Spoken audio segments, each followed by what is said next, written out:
Siamo a Vado Ligure, presso la sottostazione che produce energia elettrica per tutto l'intero porto di Vado Ligure, un impianto che dà alta, media e bassa tensione e abbiamo un impianto di accumulo. Questo è il primo impianto in Italia che permette a un porto di avere un'eventuale energia di riserva nel caso in cui venga a mancare l'alimentazione primaria.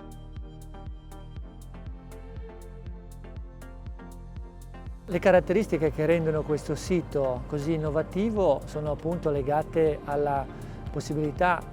che abbiamo avuto di realizzare insieme a Rainantis e insieme a Site un impianto di storage davvero importante, perché l'impianto di storage che potete vedere qua è un impianto che può sopportare un picco di 9 MW di potenza e circa 7,5 MWh di energia. Questo importante impianto di storage permette dunque al porto di Vado Ligure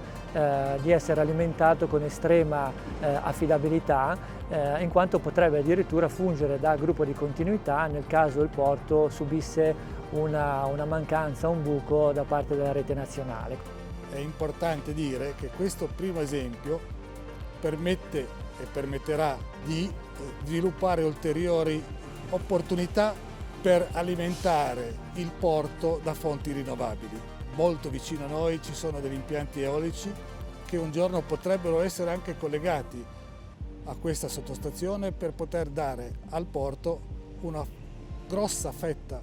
di energia prodotta da fonti rinnovabili. Questo progetto è un progetto innovativo, ci ha consentito di realizzare dei progetti sul porto di Savona che ci hanno consentito di accedere a dei finanziamenti PNRR al fine di poter creare un impianto di captazione di energia tramite pannelli solari